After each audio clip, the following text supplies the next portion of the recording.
There we go.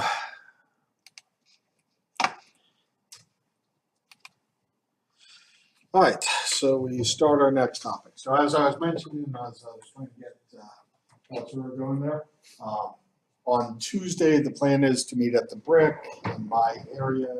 It's like 2100 section of the labs. So in the electrical engineering side of the Brick, it's the second group of labs down. The first one, I think it's 2000 and we're 2100 or whatever. So it's the second group. It's kind of at the far end of the hallway on the left-hand side. And I should have the ultrasound equipment and gel and stuff like that there. So the plan is today to talk over ultrasound to make sure you understand what's going on with it. So ultrasound is not a particularly difficult, maybe I'll give a little spiel before we go into this. It's not a particularly difficult one to understand, right? It's really simple. It's sound pulses that are going out and you're measuring distance. Essentially, people, put it as, comparisons to bats with echolocation or, submarines with sonar, things of this sort. And it exactly is like those things. You can, it's also the same as looking for oil and stuff under the ground, right? You'll put geophones down, which are the receivers, and you'll either dig a small hole and put some explosives in it, or you'll get a vibrosized truck that shakes the ground and it creates the impulse. You read it back with the geophones and you're basically doing the same ultrasound through the ground. So there's a ton of different sound related ones. Big advantage of this is it's not ionizing radiation. This is a material physical wave. It is very difficult to damage something using this. You have to mean to, I guess. So some people say it's completely harmless, and that's not actually true. And I really shouldn't say it's hard to. It's obvious of how you should do it. You just crank the amplitude up. There's a byproduct of heat with any motion. If any of you have ever had an ultrasound, like a muscle injury, they'll do, and you go to like a chiropractor, they'll often use an ultrasound heating that will allow them. It's better than using infrared heat. Infrared heat only warms your skin up, whereas ultrasound penetrates into your body. So if you're trying to get like a really thick muscle and you're trying to relax it by heating evenly through, you kind of want to use ultrasound. And all they do is they use a lower frequency for deeper penetration, and they essentially crank up the amplitude. So if you crank the amplitude up really high, you'll heat whatever you're dealing with. You can also, I don't know if they even have these commercials anymore. They used to have ones where, they'd have an opera singer shatter a glass. Sound can cause vibrations in small, stiff structures that can cause shattering. And the reason I mention these is because, number one, if you crank up the amplitude or you get a particular frequency that resonates with the structure, you can obviously create damage. Medical ultrasound on an imaging technique is designed not to do that. On the therapeutic side, every time there's an imaging modality, you can turn it around into a therapeutic modality. I don't know any of them we can't do this to. So, it's CTs, right? I'm using X-rays or gamma rays, depending on what their source is. Usually it's X-rays. I can do the same thing to treat you by pumping radiation at a target. You can walk down the line with them, right? We talked about PET most recently. Well, you can put small radioisotopes, what are often called seeds. You can place them in an area where a tumor is and they'll decay and, they kill the tumor that they're basically embedded in. So you can do the same thing there. Ultrasound has some neat modalities in that you can use ultrasound to image, and then they can kind of override the basic safety protocols for imaging, and they can target a particular location inside to destroy it. One of the reasons that this is really useful, all of you have probably heard of kidney stones, right? Doesn't sound like fun, right? Basically, you have to excrete a rock. Well, wouldn't it be nice if that rock was smaller? Well, it's really easy to find a kidney stone with ultrasound. And then if you concentrate everything, you can focus all the ultrasound in one location and up the amplitude, and you can literally shatter it. So then you get a whole bunch of little pieces. Hopefully you don't get sharp pieces, but you get smaller ones, and so it becomes easier to pass the stone, things of that sort. It's also possible to use the heating, like we mentioned, for therapeutics, for injuries and things like that, because you increase the temperature, you increase the blood flow, it increases the healing rate basically inside that tissue. So it's used by chiropractors and doctors. For a lot of therapists use it, physical therapists use it quite a bit. There's also a device came out maybe 20 years ago or so that was out of Israel. Actually do a lot of really innovative stuff in and around the Haifa region.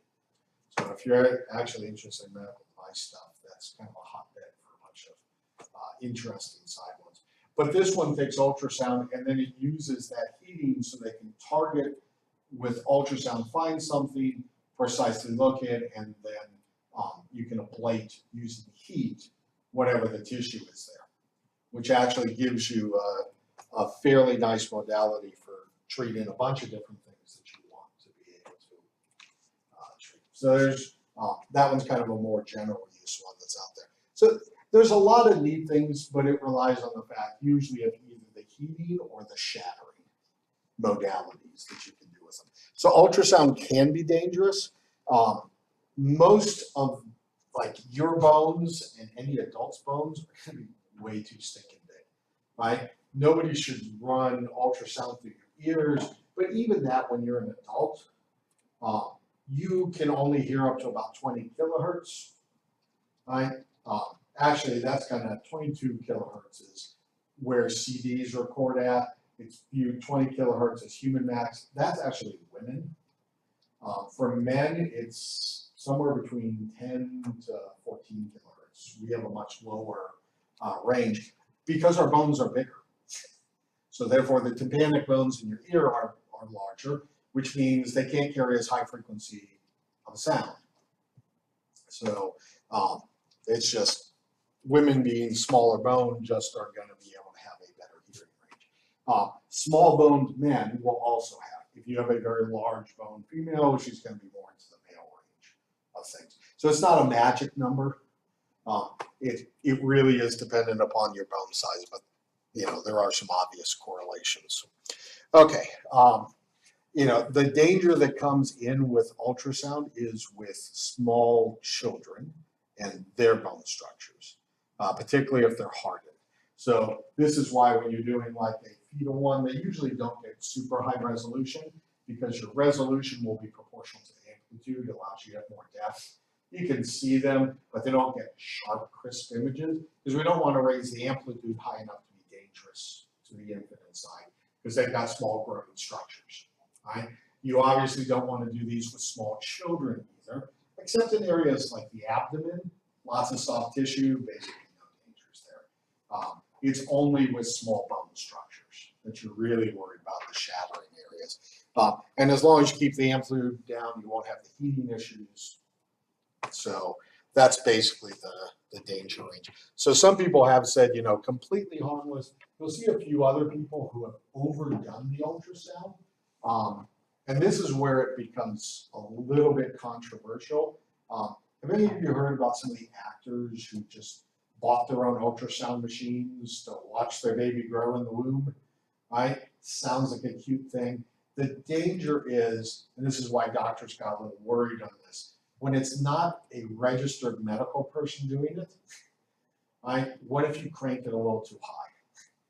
Well, what if you're getting with a regular ultrasound that you do once or twice in a pregnancy? What if there's little tiny cracks, but they heal, right? But now you're doing it every day.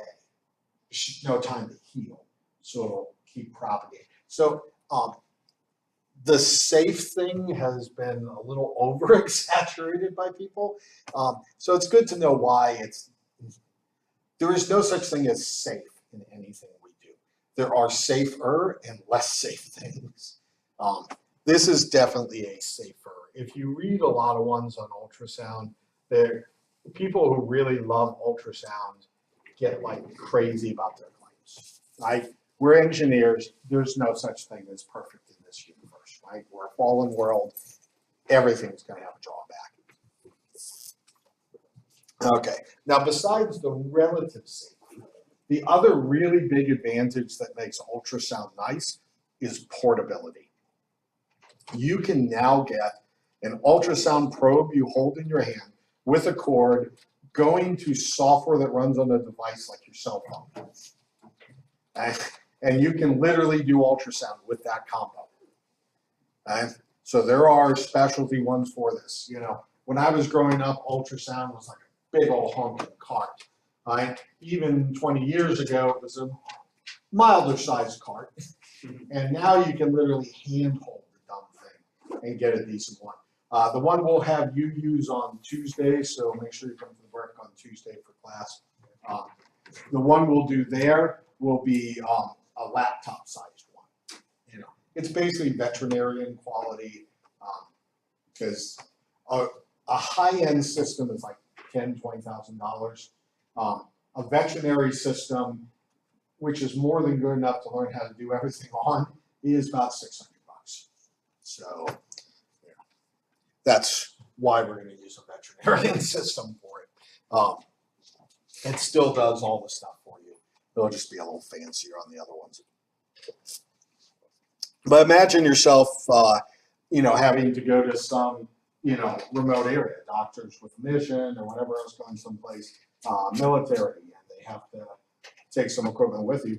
A field medic can have an ultrasound kit, and they can be put inside a otherwise very environmentally safe device. So it's transportable and all kinds of other lovely stuff like that. The one thing that they're not able to do very well is clean.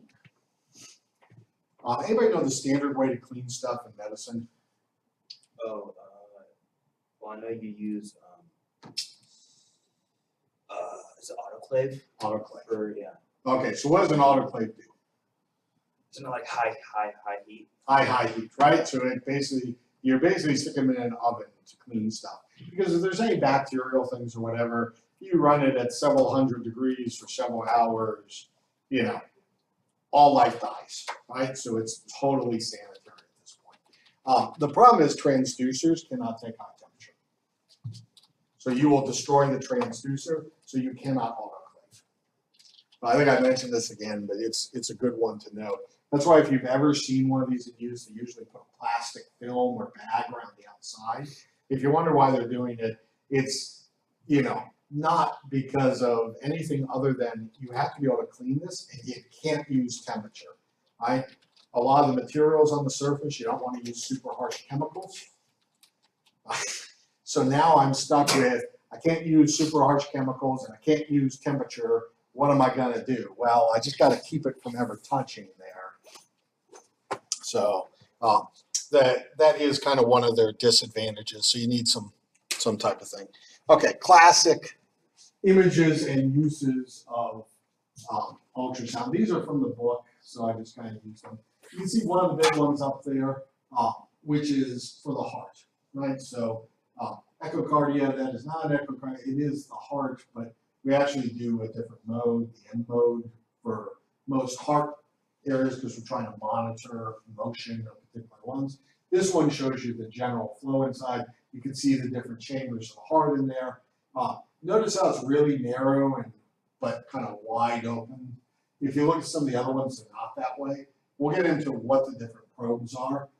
Anybody got an idea why we want that little narrow probe that's super widens out though?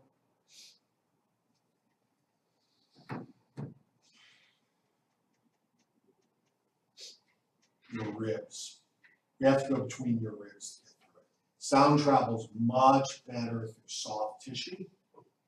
So, and we'll get into the why in a few slides here. But so when you look at cardiac related probes, They're sometimes called phased arrays, they got a couple different, but they're narrow. And they have a really wide aperture to it. So we can kind of cram it in between some of these ribs, and then it opens up, and we can still get a wide view inside the chest cavity, enough to see the whole heart, but I don't have to deal with your ribs. So there's a need for different probes for different specialty locations, and you'll see different probes along the line here when we're going through, and for how they deal with it. But that's one of the ones that's in there. And you can see they actually have the pulse down there. So they're monitoring this in motion to see how the heart is moving there, and they're printing out. You can see the output of the motion filling areas. That's for volumes that they're calculating. Like stroke volumes? Yeah, for the blood in different areas. And that's actually pretty straightforward to drive from these. Okay, you can see another classic one growing up here, which has to do with fetal development. You know, again, we don't want to do too many of these, but they are really important for development that's on here. And in general, see how you can see the brain and you can see the fluid, they're different colors. Fluids are always dark. Always, always, always, right? They're called anochaic. We'll get into this later on. That's really fancy word just to mean no echoes. Fluids don't give you an echo back anywhere within them. They're uniform, basically. Everything moves through nice and smoothly. So when you see a completely dark region, not just, I should say, a really completely black region, there's, right, everything's shades of gray.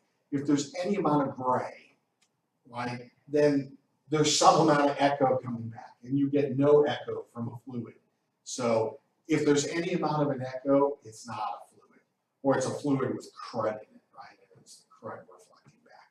But fluids themselves, dark, completely no reflection, dark, right?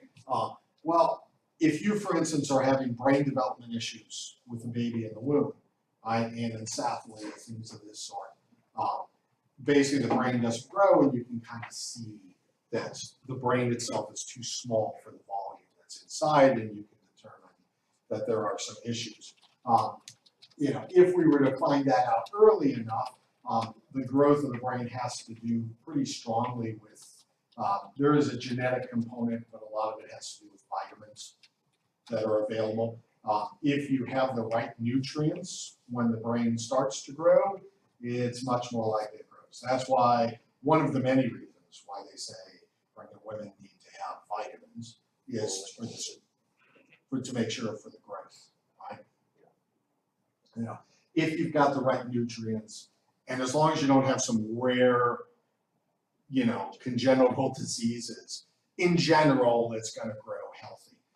But you can monitor those early on to find out if there are issues and try to intervene as best you can.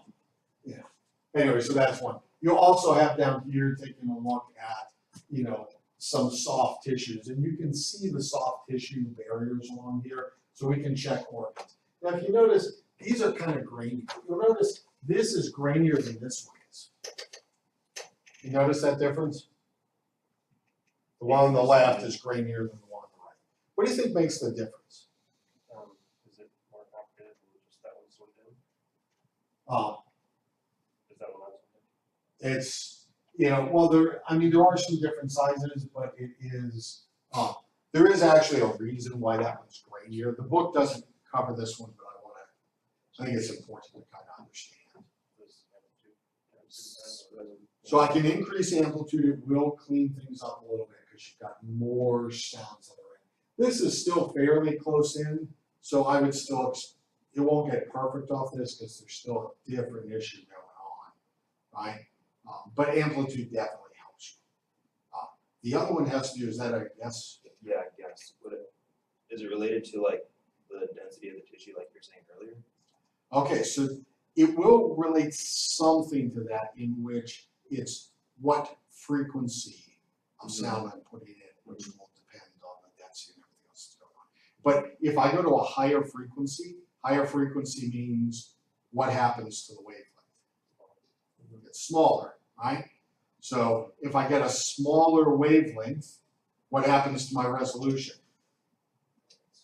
It increases, right? Which means I'm going to get a smoother picture, right?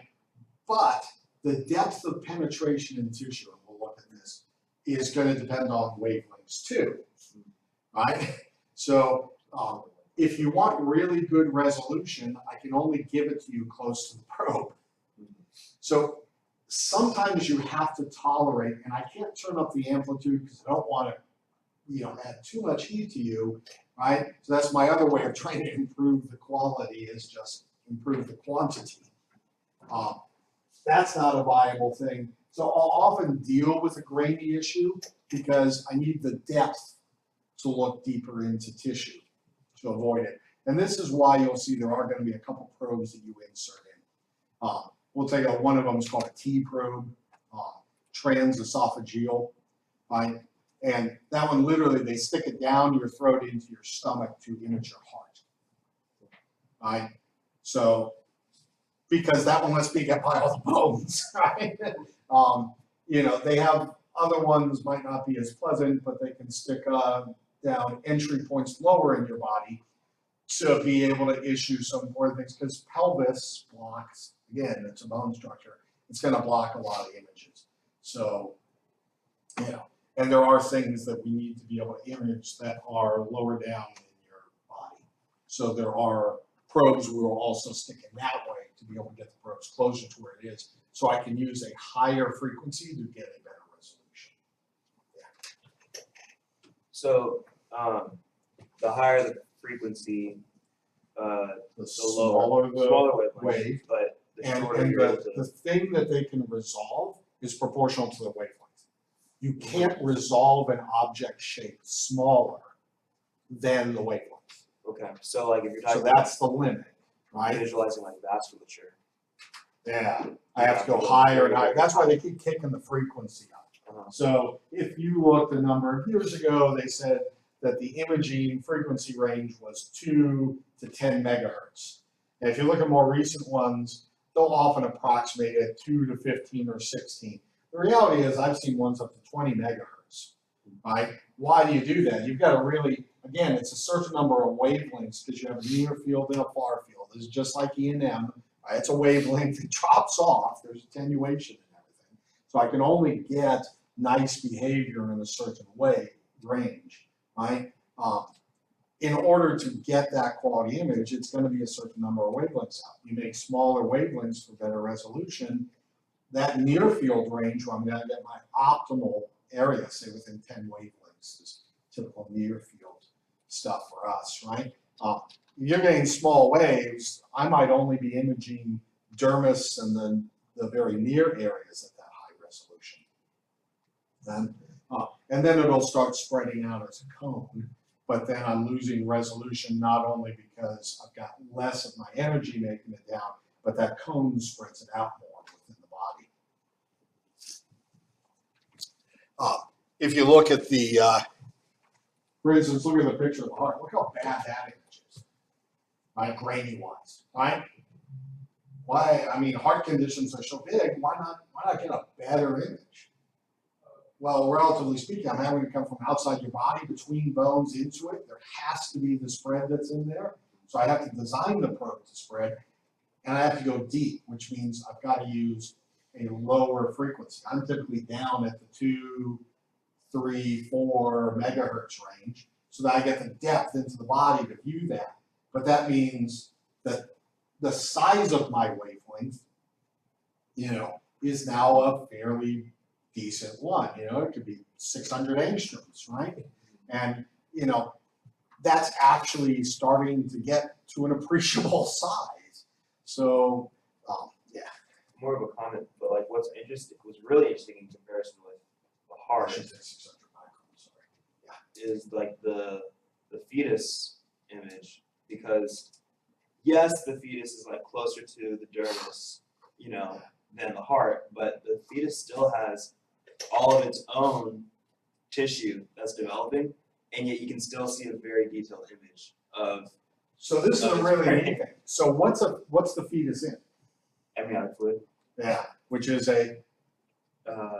fluid. Yeah, fluid. And what's the neat thing about fluids? They conduct sound very, very well. Yeah, they just pass it through. There's no echoes. So you don't get losses.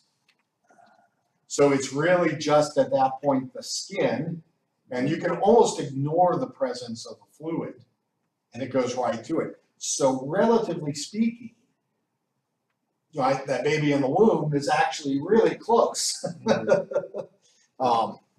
So it's actually a good benefit to us, and you can see the lack of any around there. See the dark all around the baby, right? Mhm. That's the fluid, and there is almost no losses in there. So it's a big advantage to us. Therefore, I can use a higher frequency because it looks artificially close. All right. So the other special one that's in here is Doppler, right? And the whole idea of Doppler shift, like all of you have had Doppler before, right? I mean, essentially, if it's, you get the red shift or the blue shift, right?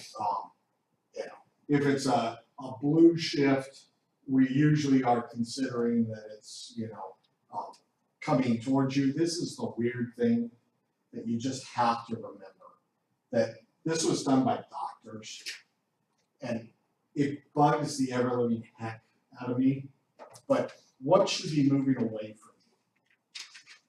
If you're doing blue and red, moving closer or farther away, what's a red shift?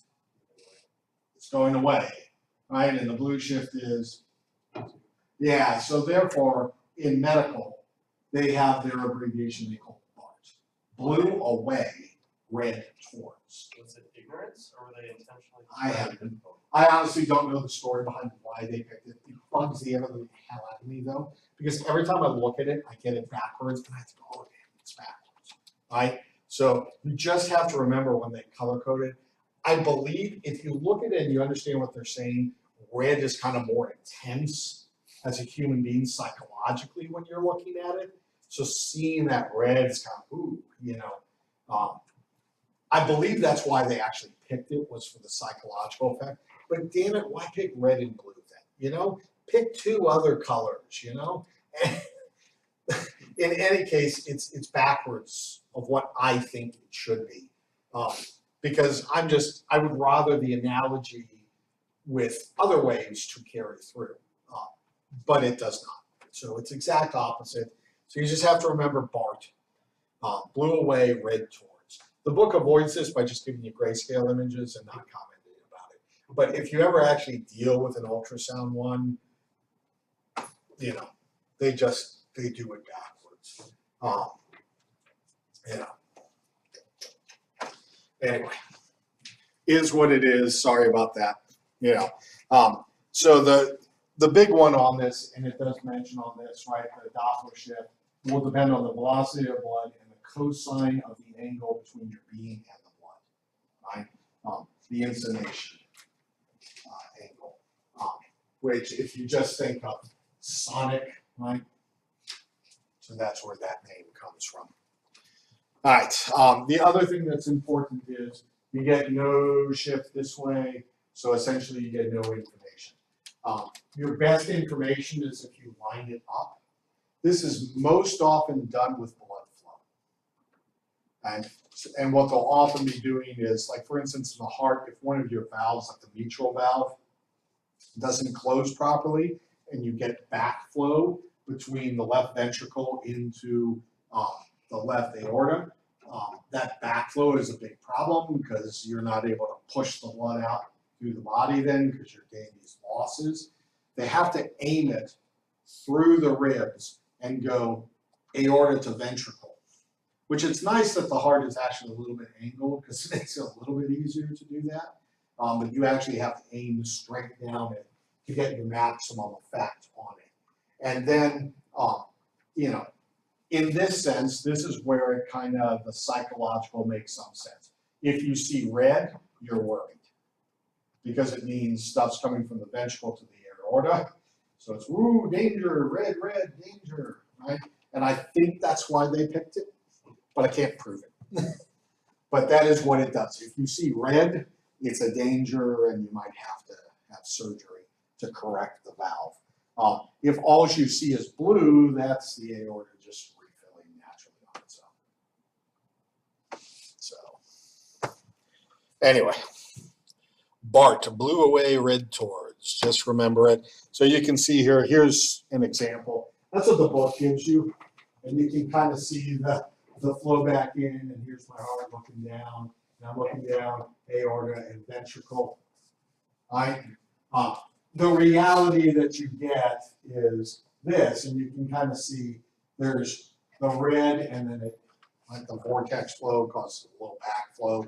That's why it's blue in the middle, even though it's flowing back into the mitral, because it's flowing back. And if you've ever opened up the rear window of a station wagon or something when you're driving down the highway, you'll suck gas in, right? Just because airflow on the outside creates a vortex. That's the vortex you're seeing. This is a mild one, right? You can see more major flow back into the aorta, and then you've got a problem, right? The more intense and the bigger that flow is, the bigger the mitral valve problem that's going on with it. But that way, red, it's like danger, Will Robinson. Yeah. So the red versus blue that you're talking about, I'm noticing actually like more blue in the. Yeah, that's, again, it's vortex flow that's in here. So, but what you're seeing is the flow into the valve. So you can see on this valve, there's kind of a jet. And that's what I was saying, like with a car. If your car is driving down the freeway and you opened up the back, you get a lot of flow going against the car's motion around the sides and top. But right behind your car, you have a low pressure zone that gets created. So it pulls the gases back the other direction. So you'll get red on the outside, blue on the inside when there's a jet flowing in. Okay. And red on the outside, blue on the inside. Right? And it's not a very intense blue, right? It's not like that. It's the milder ones. So it's the significant flows and then some of the back pressure as it's filling in. And this is a small jet opening up, filling into the large area. So that's a minor leak. And you can see as it gets a bigger portion, this is really blown in, right? Because your aorta is more than this image size here, right? So you can see, and they just snap shots at different points, right? So the main flow has already come through, and they snap the picture a little bit late because it kind of flows in and then it'll circulate around inside. But they wanted you to see the extent to which it was flowing there, because at the early stages it looks small, and at the later stages the blood pulse has already happened, but it's further back. So that's why you see a mixture. You can actually see the arcing as it's hitting the back walls and then starting to spiral around. All right, really quick, just nomenclature. This is a longitudinal wave. Which one is a longitudinal wave mean? Pressure, yeah.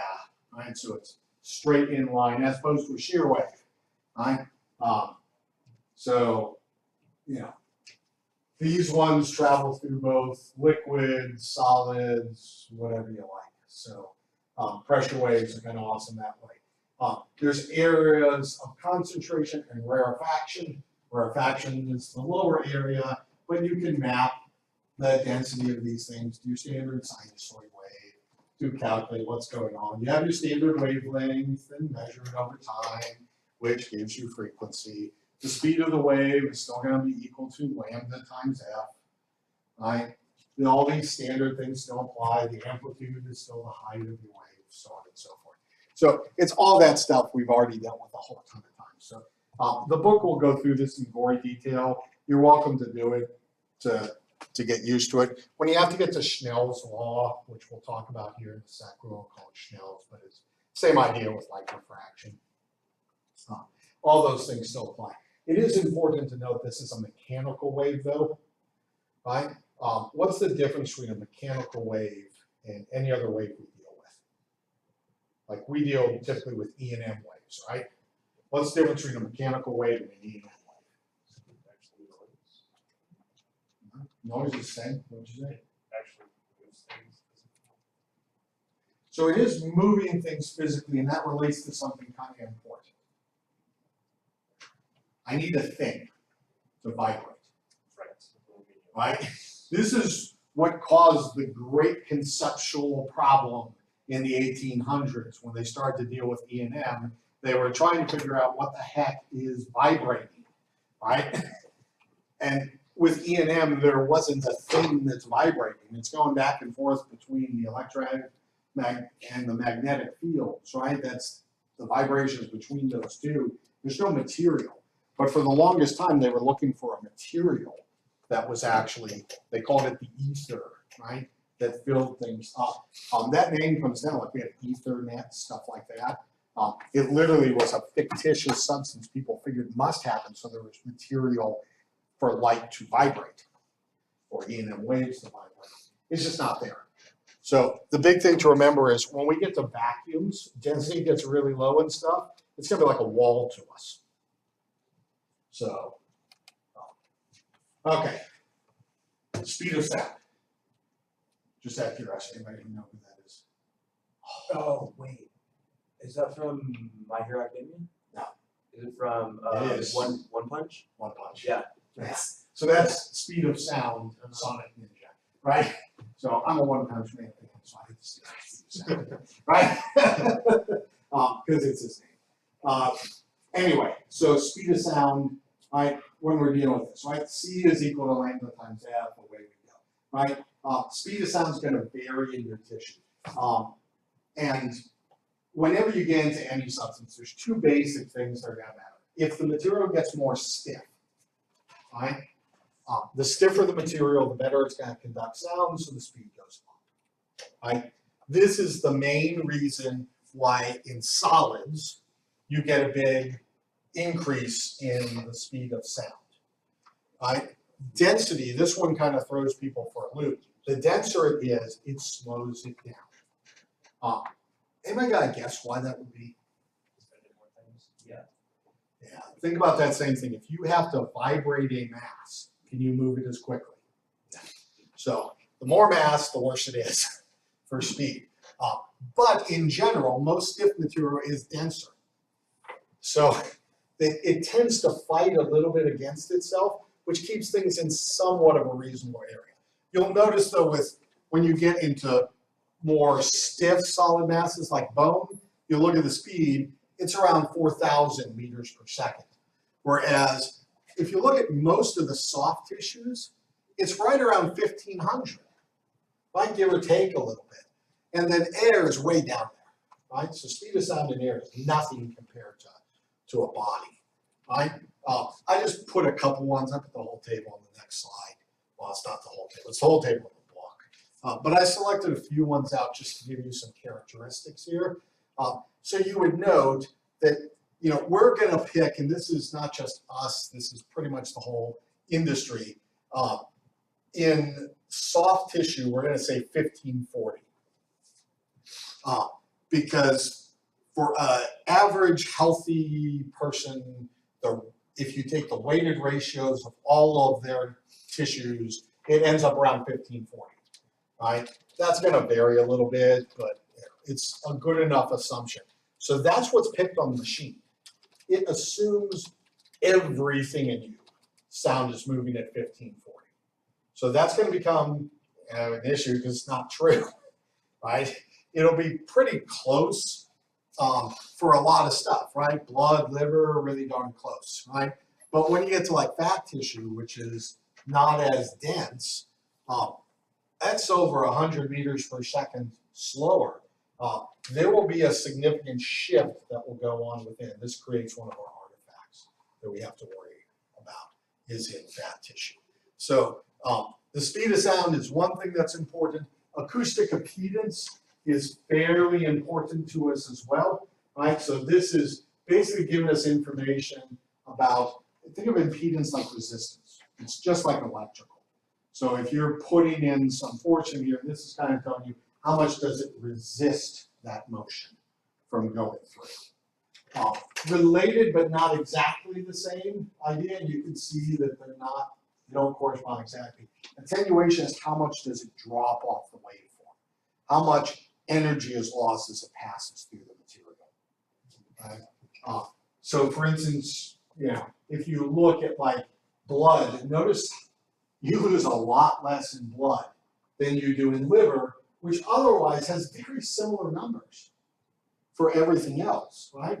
I mean, if you looked at these two here, they're like right on top of each other until you get to attenuation. And remember what I said, since it's a liquid, it's gonna pass things through without much reflection at all, right? Whereas the tissue itself is gonna reflect when you're going through your liver. So that's just some things. So a brief thing of what it's gonna do as ultrasound is passing through. If it's a fluid, it's almost all transmitted. You can notice it's not totally transmitted, but most of it's transmitted, right? We're gonna call that anechoic, right? That's why it's gonna be really dark, right? On the other end, bones are air, not gonna let things go through, right? You notice both two ends, bones and air. Really, really high numbers, relatively speaking. That's like hitting a wall. So they're gonna mostly reflect things. And that reflection, we're gonna call that hyperechoic. That boundary is gonna be super bright and you'll have almost no energy going through, so it's gonna be dark after. You're not gonna get much after the fact because it all got reflected, right? When you've got different combinations of soft tissue, it'll have relative combination. If you talk to a doctor or somebody else, they will use these terms. Hyperechoic if it's closer to the bright end, right? So it means hyper, large, echoic, echoes, right? Lots of echoes, a little bit of echoes, the same echoes as everybody else around you. That's literally what those terms mean, right? So hypoechoic, small amounts of echoes. It'll be a light, closer towards the dark grays, right? It won't have much light in it, right? ISO just means it's the same as its surroundings, and hyperechoic, it'll be relatively speaking brighter. Okay, so in general, between materials, the frequency is going to stay constant. That's not totally true either, but it's a good approximation. And the speed and the wavelength will make up the variance, and that's going to be what's going to give us our refractions and everything else. Hopefully most of this is, other than adding terms in, this should look really similar to what you did for just light passing through the same materials when you took your second physics course. I do have a question. So when we talk about EM waves, if it's traveling through the same material, we don't get much reflection. When we have sound waves and it's just moving through like a brick of the same material, will we get reflection along the way, or mostly not? We will get reflection. And part of the reason is that there's no such thing as perfectly consistent inside here, right? If you've got liver, right, there are lots of little blood vessels, and there are portions of that that are pulling fluid out and going into drainage. Right? I mean, it's fictitious to think that it's constant. It'll be a near constant in the grand scope. The overall grade level will be consistent like you expect, but you don't have actually a uniform material. And this is one of the areas when we simulate or do stuff like that, we often don't put all that detail in, so we get like very cartoony images, right? Versus what you see in a real system. Plus if you think about like, kidneys, you have tiny kidney stones, which will be, calcifications basically. That'll give you some bright spots. It just gets ugly fast. But in theory, if you were to make yourself a perfectly consistent material, you would get what you would expect, right? So it's not that sound can't do that, it's just you're not that way. So that's a great question. Okay, this is really just the larger table out of the book that I pulled things from. You can see the numbers in here. There was just a couple things I wanted to show out here, like between 10.1 and 10.2. And you notice this line here, 10.1 got split into two pieces, so I kind of redivided. Right? On the first half, they put the dependencies with frequency for the absorption coefficient alpha, and that's really what's going over here. They take that alpha and divide by that F, and this kind of gives you the constant A that's in front, right? So it is a frequency dependent number. So, you know, if you want to think about it, you know, this A number here, if you take that and multiply it by F, you'll get what the actual attenuation or absorption coefficient is going to be for that material. If you notice, most of them are pretty near 1, with some exceptions, right? So you get some things like mercury and castor oil, air, right, water, that gets these squares. Most of the other ones are linear or near linear for that. We're going to pretty much assume that ours are pretty darn linear. Yeah. Again, there'll be some variation, but usually the weirdest stuff tends to, you know, be things you synthesize. But you'll notice like water isn't, so, you know, take it for where it goes. That's a stronger frequency. There are these nonlinear dependencies. The other thing that's in here is don't oversweat and perfect the table. If you look at the two of them, waters actually appears in this table twice and they have different numbers. Right? Now, it's minor. Right? So clearly, you know, they cut the numbers here, like this is on 2, that's in 1, okay, granted. But all of these, they cut the last digit off, but they forgot to here. You know, never expect a book is perfect. So that's just a good reminder to be a little careful. I have another question. So you Sure. mentioned the impedance, to just kind of generally think about it like EM impedance, which is cool. Is there like a ratio of 2 things that it technically measures, like between voltage and current? Or So if you think of the pressure and the pressure wave that you're pushing, that's like voltage. Right? So then you've got your impedance, and then there is what's called the particle flow velocity V, which is not the same as C. I believe the book does cover this, but I'm not sure. But it's actually related to that velocity of the particles within them, the individual vibrations as opposed to the net for the entire wave. okay, makes sense. We see like a difference like that between values. Do we need to like do like an interpolation or take an average? Or go with, like, Well, a in this graph? case, I would say if you look at them, if I took this number and rounded, I would get those numbers. So I believe what you're noticing is rounding error here. I didn't look the numbers up, but it so much looked like a rounding error to me that I didn't really even feel the need to look it up. But in general, if you're doing like problems, book problems and stuff like that, you should be fine using their numbers. If you have to deal with regular life, I would look it up at, you know, the federal government has standards that they publish for free, right? And this is all just to sponsor, basically make sure industry has good numbers and everything else.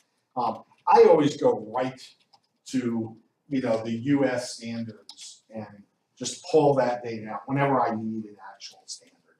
So that to me is just always a better one because somebody who's paid to measure this and monitor what's the best measurements out there is doing that for me. Good? Awesome. Okay, this should look darn familiar, right? And if you remember that whole Schnell's law for how these go on, the ratio of the sines of these angles is the ratio of the speed of sound in the two materials. Whereas with light, it's the ratio of the speed of light, but who cares? It's the exact same relation for the exact same reason, right? So it turns out to be exactly the same. So I can calculate these. Reflected one is obviously equal to it, so I don't even need to do any fancy things. The amount reflected is going to be a ratio of the impedances, which I'm using Z and everybody else uses Z, thankfully to be consistent with impedances Z. So if you take Z2 is the impedance of medium 2, Z1 is the impedance of material medium 1, right? The amount reflected, you know, let's for a second just assume that the incoming angle is straight, because otherwise the cosines are just doing it. It is interesting to note, it is cosine I that's multiplying the median of the second, and the cosine of theta t that's multiply the median 1. That is part of that whole ratio calculation. But if you take that it's the incident wave that's coming in orthogonal, which we usually try to get that, because that gives us our best image, then this becomes 1, and theta t becomes the same as theta I, which means cosine of that also becomes 1. So if you make that assumption that it's coming in at a straight 90, which we will try to, then it just becomes the difference between the z's over the sums of them. All right? And just to give you a ballpark idea, liver is, it's 1.66, but I would kind of round it to 1.65. There's a little range. So I just picked that to make my life easy. Bone has a range too. Denser bone tends to be mid to high 7s, but there are lighter bones that can get smaller than that.